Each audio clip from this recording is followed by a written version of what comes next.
konda uran mavjudligi tasdiqlandi. Uranchilar yerni qari, yerni yuragi bilan ishlaydigan insonlar. Imkoniyatlarni ko'rib, rostini aytsangiz, yana qaytib yoshligingizga qaytgingiz keladi. O'quvchi bo'lgingiz kelib qoladi. Ularning bugungi hayotdan rozi ekanliklari bevosita korxonamizning ertangi gullab yashashi uchun xizmat qiladi.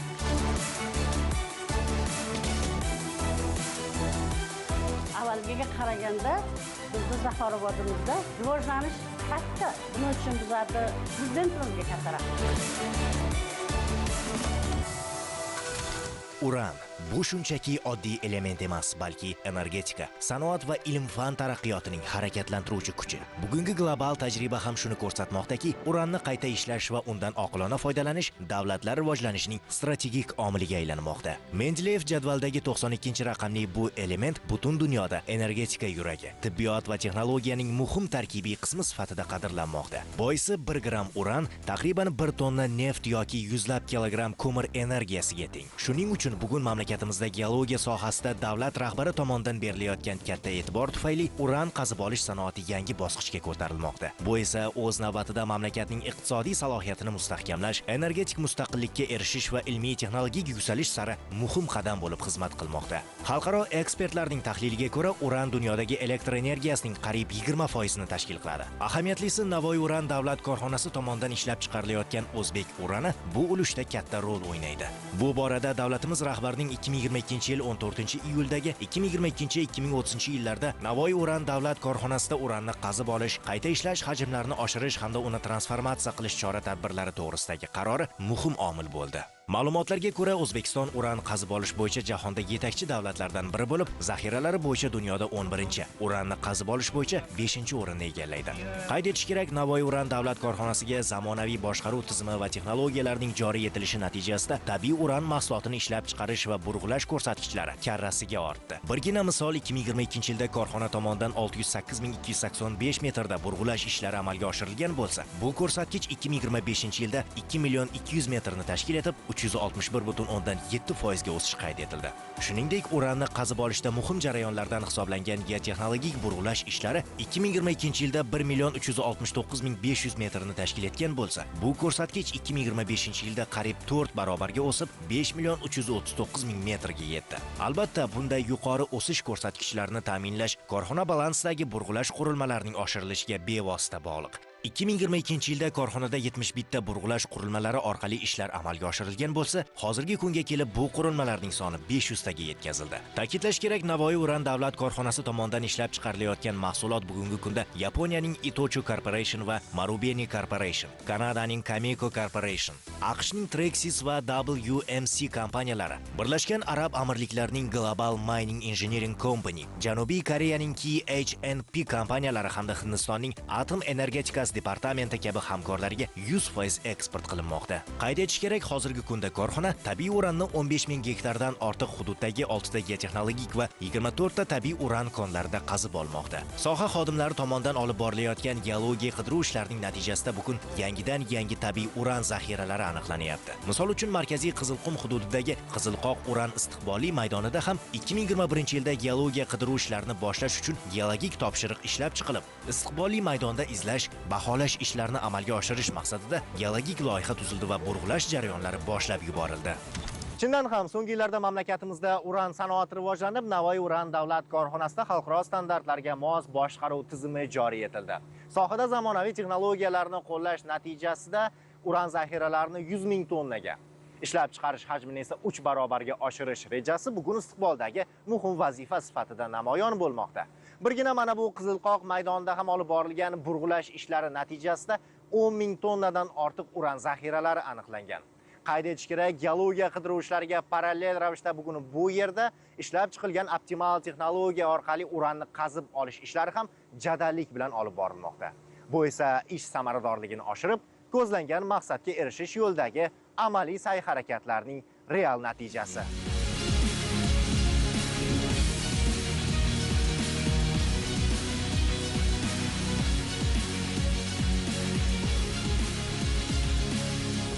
Qizilqo'q maydoni shimoldan Tamditog', janub tomondan Amantov tog'lari bilan chegaralangan maydon hisoblanadi. Mustaqillik yillarida konda uran hosil qiluvchi qatlamlar bor yo'qligini aniqlash maqsadida birlamchi geologik qidirishlar olib borilgan. 2003-yil, 2004-yillarda konda birinchi izlash ishlari boshlab yuborilgan. Eski turdagi burg'ulash qurilmalari bo'lganligi sababli burg'ulash qurilmalari o'sha geologlar uchun kerak bo'ladigan keri mahsulotlari juda kam bo'lgan. Geologlar o'sha kerinani olib analizga berganda uran miqdorini aniqlay olmagan. Keyin kon vaqtinchalik to'xtatilgan. 2021-yilga kelib, o'sha kondagi dastlabki o'rgangan materiallarni hammasini biz mutaxassislar bilan birgalikda ko'rdik. Qaytadan unga geologik vazifa qo'ydik, loyiha yozildi, burg'ulash qurilmalari olib kelindi, geolog, geofizik, gidrogeologlar, injener xodimlar olib kelindi.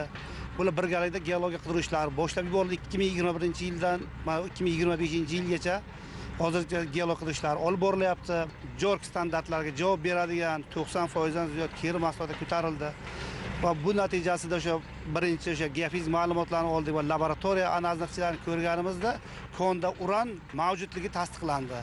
Qizilqo'q maydonida zamonaviy ixtisoslashgan burg'ulash kompaniyalarini jalb etish maqsadida bu uchastkada biza hozir gidrotizimli burg'ulash uskunalarini joriy etganmiz. Bu burg'ulash usulini o'ziga xosligi shundaki, bunda namunalar ishonchliligi juda ham yaxshi bo'ladi. Yaxshi namunalar ishonchliligi natijasida burg'ulash sifati oshadi. Bugungi kunda aniqlangan zaxiralarimizni korxona ilmiy texnik kengashida ko'rib chiqib, dastlabki hisob-kitoblar qilingan. Aniqlangan zaxiralarni o'zlashtirish istiqbollarini baholash bo'yicha tajriba sinov ishlarini olib bordik. Tajriba sinov ishlarining ijobiy natijasi asosida bugungi kunga kelib qazib olish ishlari ham parallel olib borilayotganini ko'rishimiz mumkin. Konning istiqboli hali to'liq o'rganilgani yo'q. G'arbiy qismlarida ham geologik qidirishlari davom etmoqda va bu konni istiqbolini yanada oshirish imkoniyatlari mavjud. Qizilqoq istiqbolli uran koni so'nggi yillarda Navoiy uran davlat korxonasi tomonidan olib borilgan geologiya qidiruv ishlarining samarali natijasi evaziga erishilgan yutuq hisoblanib, kelgusida uchquduq ishlab chiqarish maydoni uchun asosiy mineral xomashyo bazasi hamda istiqboli yuqori bo'lgan maydon hisoblanadi. Shu sababli bugungi kunda bu yerda geologiya qidiruv ishlari jadal davom ettirilmoqda. Kelgusida konning mineral xomashyo bazasini yanada mustahkamlash va qazib olish ishlarini kengaytirish ham rejalashtirilgan. Aniqlangan zaxiralarni qazib olish imkoniyatlarini baholash maqsadida mutaxassislar tomonidan yer ostida eritmaga o'tkazish orqali uranni qazib olishning optimal texnologiyasi ishlab chiqildi. Ayni paytda ushbu texnologiya asosida qazib olish ishlari boshlab yuborilgan. Ta'kidlash joiz, bugungi kunda maydonda 200 ga yaqin burg'ulash qurilmalari orqali texnologik burg'ulash ishlari olib borilmoqda. Qizilqoq maydoni 2024-yil oxir dekabr oylarida birinchi burg'ulash qurilmalari keltirilib, qazishlar boshlandi. Hozirgi kunda 9 oy mobaynida 200 ga yaqin burg'ulash qurilmasi qazish ishlarini davom etmoqda. Albatta bularda zamonaviy burg'ulash qurilmalari ham jalb qilingan. Qizilqoq maydonida 5 ta mahalliy stansiya uskunasi ishlamoqda hozir. Yil oxiriga qarab 6-chi mahalliy stansiya uskunasini ham foydalanish rejamizda bor. Bu yerga 50 ga yaqin maxsus texnika jalb qilingan. 400 ga yaqin ishchi xodimlarimiz faoliyat olib bormoqda. Ishchi xodimlarga sharoit yaratish maqsadida vagon uylarimiz 61 dona topshirildi. Vagon uylarimizda internet, televizor, hamma sharoitlari bor. Mazkur konni o'zlashtirishda texnologik jihatdan ham samarali bo'lgan, arzon bo'lgan kislorod orqali ishqorlash usulidan foydalanmoqdamiz. Bugungi kunda yurtimizda ishlab chiqarilayotgan uran mahsulotining 80% viloyatning Konimex tumani hududidagi Zafarobod shaharchasida istiqomat qilib kelayotgan mehnatkash konchilar tomonidan qazib olinmoqda. Navoiy uran davlat korxonasi tarkibidagi Zafarobod kon boshqarmasi 1971-yilda tashkil topgan bo'lib, o'sha vaqtda Qo'rg'onchada sanoqli turar joylar va ishchilar bor edi. Ulkan kenglikda yastanib yotgan kichkinagina posyolkada na bir daraxt, na bir yo'l yoki inshoot ko'zga ko'rinmas edi. Davlatimiz rahbarining xalq manfaatlariga qaratilgan islohotlarni o'zida mujassam etgan inson qadri uchun degan tamoyili mamlakatimizning eng chekka hududlariga ham yetib borib, bugun odamlarning hayotdan rozi bo'lib yashashiga zamin yaratmoqda. Olib borilgan tizimli sa'y-harakatlar natijasida sahro bag'ridagi bu manzilda ham bugun bunyodkorlik shabadalari esa boshladi. Ayni kunlarda Zafarobod mahallasi eni va bo'yiga qarab kengayib borayotgan shaharchaga aylanmoqda desak, aslo yanglishmagan bo'lamiz. Bir tomonda ko'p qavatli turar joy binolari, bir tomonda ijtimoiy soha obyektlari. Xullas, endi bu yerda aholining yashashi uchun zarur bo'lgan infratuzilmaning barchasi mavjud.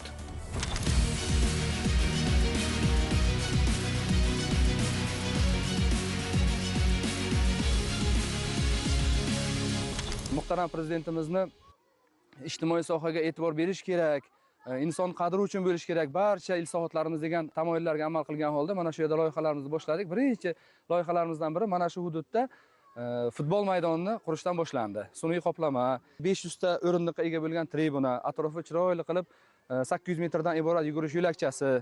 Undan tashqari mana shu hududda kasaba uyushmasi tomonidan basketbol maydonchasi ishga tushirildi. Ichki sug'orish tizimini qayta tiklash, uni yo'lga qo'yish uchun 2 milliard 700 million so'mdagi mablag' sarflandi. Buni natijasida biz mana shu hududdagi yashil iqlimni saqlab qolishga harakat qilyapmiz. Bu o'z-o'zidan ishchi xodimlarimizni, ularning oila a'zolarining kayfiyatida o'z aksini beradi. Ularga ertangiga bo'lgan ishonch, mana shunday bir ajoyib maskanda yashayapman, mana shunday bir barqaror korxonada mehnat qilyapman, ertangi kunimda mana shu vatanim uchun kerak ekanman degan tushuncha paydo bo'ladi ularda. Bundan tashqari mana shahar tipidagi Qo'rg'oncha hududida sun'iy ko'l mavjud edi. Oxirgi paytlarda mana shu sun'iy ko'l qurib qolib, to'g'risini aytsam, falokat darajasiga kelgandi. Mana shu ko'lni ichida geomembrana yotqizildi, atrofi asfalt bilan qoplandi. Bularning hammasi ham mana shu hududdagi mikroiqlimni yaxshilash uchun harakat qilinyapti.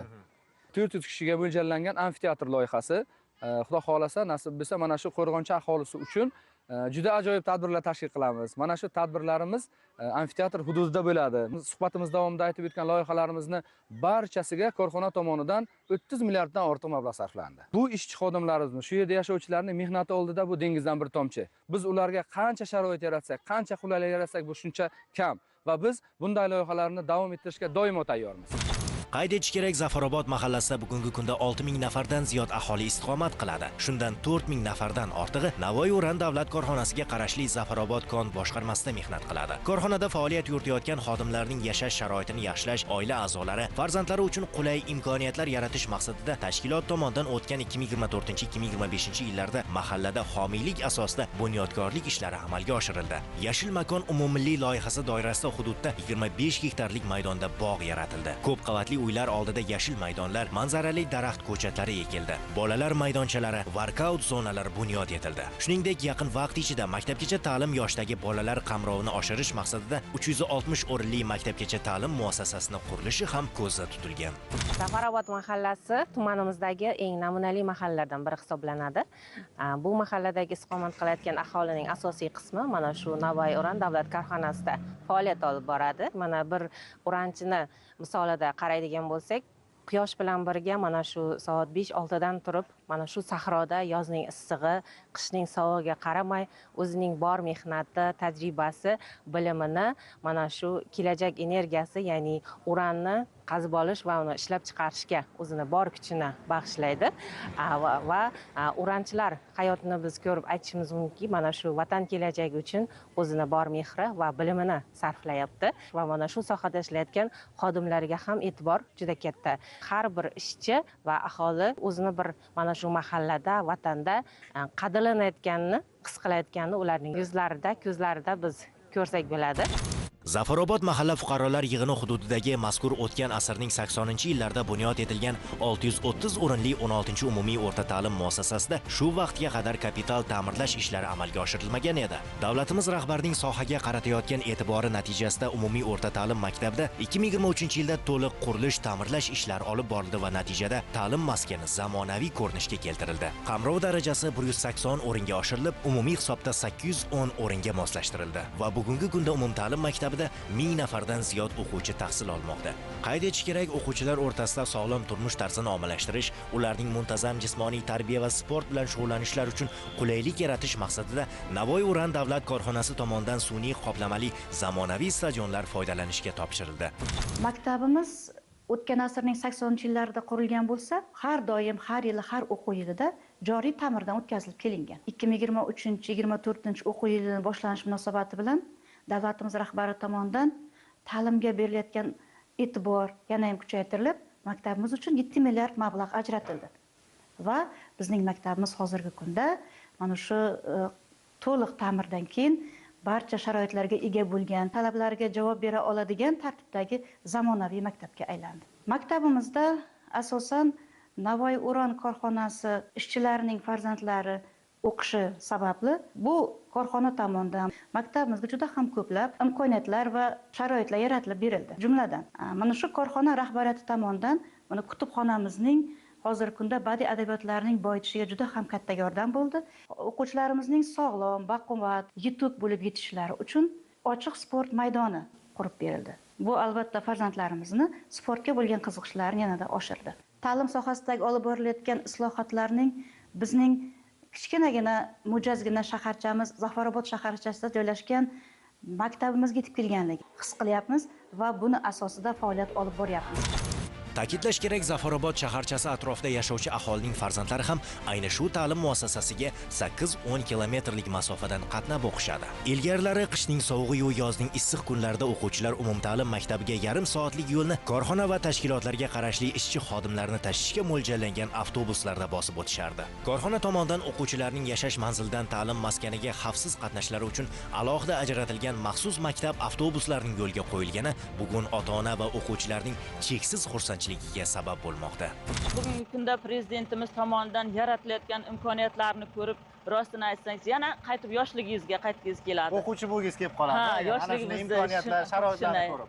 Mana bugungi kunda mana shunday farzandlarimiz uchun juda qulay imkoniyat, mana yangi avtobuslarni qo'yilishi, yumshoq o'rindiqli, ayniqsa bu albatta ota-onalar uchun, farzandlarimiz uchun, biz uchun, ustozlar uchun farzandlarimizning birinchi navbatda hayoti muhim.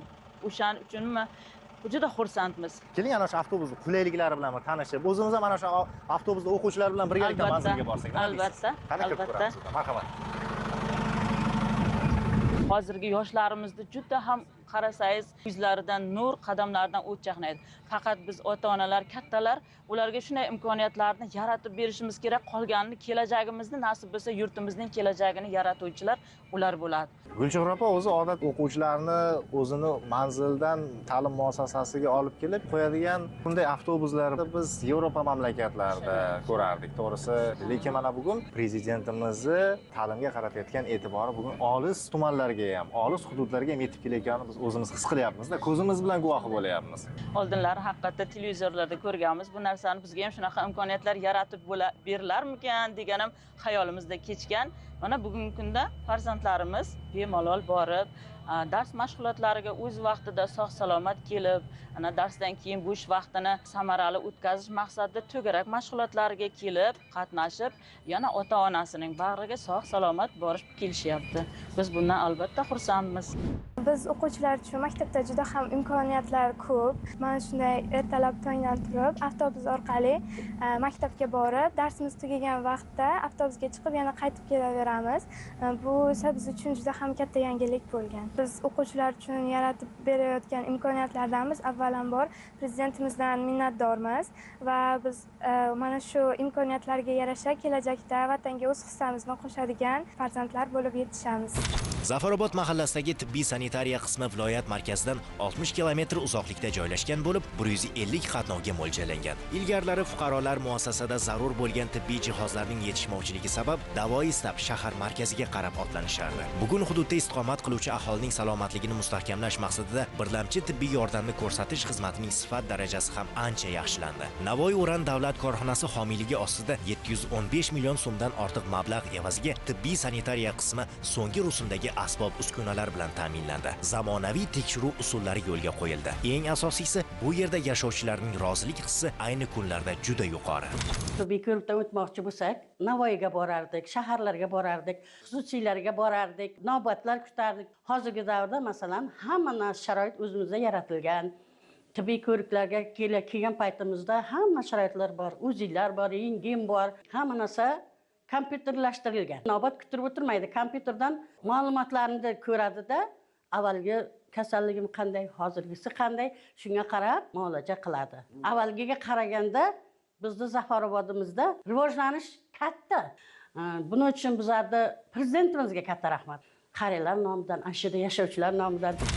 Hududda tez tibbiy yordam sifatini yaxshilash maqsadida ham korxona tomonidan zamonaviy va yuqori texnologik tibbiy apparatlar bilan jihozlangan reanimobil tez yordam avtomashinasi ham xarid qilindi. Natijada uzoq cho'l hududlarda faoliyat olib boradigan ishchi xodimlarga o'z vaqtida malakali shoshilinch tibbiy xizmat ko'rsatish imkoniyati yaratildi. Bizning tibbiy sanitariya qismimizda 32 nafar vrachlar faoliyat olib boradi. O'shalarning 25 nafar oliy toifa, ya'ni 80% oliy toifa. Tez tibbiy yordam bo'limiga joriy yilning 9 oy davomida 3144 ta murojaat bo'lgan. Navoiy-Uran davlat korxonasi homiyligida 715 million so'm miqdorida mablag'lar hisobiga 11 turdagi tibbiy apparatura asosganlar sotib olib berildi. Bular barchasi bugungi kunda shu yilda bizlarga mana 2 turdagi yangi kam invaziv jarrohlik usullarini yo'lga qo'yishga va kamida 8 turdagi diagnostika turlarini yo'lga qo'yishga yordam berdi. Oldinlari qorin bo'shlig'i organlarida laparoskopik operatsiya qilish, vena qon tomirlaridan kengayishda lazer yordamida operatsiya qilish, bular hammasi bugungi kunda bizda bajarilyapti. Oldinlari bular faqat viloyat markazida yoki respublika markaziga borishga majbur bo'lgan. Navoiy Uran davlat korxonasining homiyligida 1 milliard so'mga mana siz bilan biz ketayotgan reanomobil avtomobili sotib olib berilgan. 11 ta sexda bizning sog'liqni saqlash punktlarimiz bor. O'sha yerda ba'zi holatlarda kerak bo'lganda chaqiriqlarga borib, bemalol o'sha yerdan og'ir ahvoldagi bemorlarni olib kelishda viloyat markazlariga ko'chirish kabi barcha ishlarda sharoitlarga ega bo'lgan mashina. Chindan ham uran sanoati O'zbekiston iqtisodiyotining muhim tarmoqlaridan biri. Bugungi kunda sohaning rivoji nafaqat iqtisodiy o'sish, balki hududlarda ijtimoiy barqarorlik va insonlar turmush darajasining oshishiga ham xizmat qilyapti. Bu jarayon esa mamlakatda sanoat va jamiyat manfaatlari uyg'un rivojlanayotganining yaqqol ifodasi.